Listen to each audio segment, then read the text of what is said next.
It was April 21st, 2013, a night I'll never forget.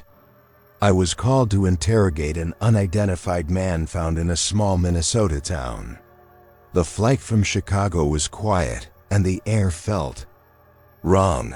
Nobody knew who this man was. No ID, no records, no history. It was as if he'd appeared out of thin air. What made things worse, he was discovered covered in blood, but completely unharmed. When I stepped off the tarmac, a government agent in a black suit briefed me. For the first 36 hours, he said, he didn't speak, didn't react. No drugs, no toxins, just nothing. And the victims? I asked. He hesitated. We haven't found them. But there's blood from multiple sources, human, animal, even reptile.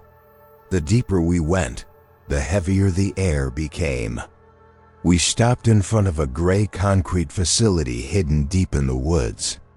It was the kind of place that shouldn't exist on any map. The suit looked at me before I went inside. We call him David, he said. He only watches nature documentaries, David Attenborough stuff. Guess the name stuck.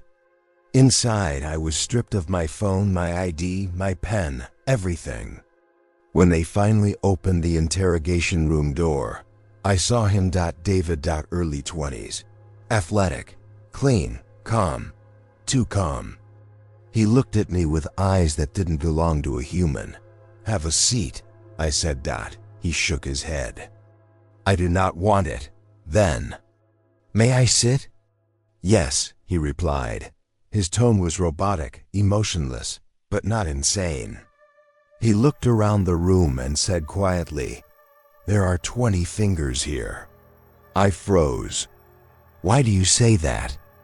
Establishing certainties, he said. Undisputable facts. And that's when I realized he wasn't mad. He was measuring reality, testing what was real and what wasn't. When I asked where he came from, he smiled faintly. It is not a single place. Sometimes we move. Sometimes we are moved. I tried to laugh it off, but he leaned forward and pointed to the floor. Where am I pointing? He asked. At the floor, I said. That is one answer. But beneath that, the ground, the rock, the ocean. Maybe even a fish on the other side of the world. Which is true? His eyes locked onto mine. When you ask me where I am from, there is not one answer. I am a result. He said he was born in a place where time doesn't move forward. A second can be a century, he whispered. Or both at once. I told him it sounded impossible. Then how do you survive in a place like that? I asked. He smiled. Like the salmon, he said. You swim upstream. You become the strongest version of yourself. Or you die trying. That night, I walked back to my quarters, his words echoing in my mind. Pay attention to your right knee, he had said. It made no sense, until I nearly stepped on a massive rattlesnake in the dark. That single warning saved my life. The next day, I asked him how he'd known. He said, I navigate probability. I see the most likely outcome and choose. His blood results came in later, multiple species. Mammal, reptile, insectoid. Not human. Not entirely. When I confronted him, he said, change requires shedding what you no longer need. Evolution isn't kind. Then, everything went wrong. He dislocated his own hand, tearing flesh and bone apart, reshaping it into a sharpened spike. Guards stormed in. Gunfire filled the hall, but bullets didn't matter. He didn't die, he changed. His body split open like an insect shedding its shell. From within, something else emerged.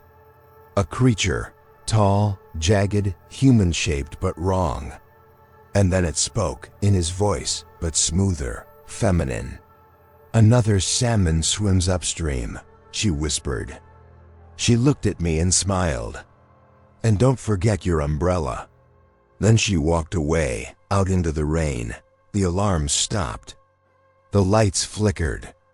And I was alone, standing in blood, wondering if I had just witnessed evolution or extinction. Now, years later, I still dream about that night.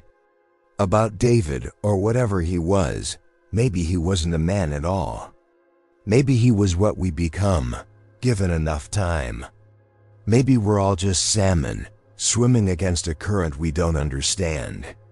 And I still keep my umbrella, just in case. If you enjoyed this story, don't forget to like, share, and subscribe to Untold Scary Truths, where reality blurs with fear, and every story hides a secret waiting to be uncovered.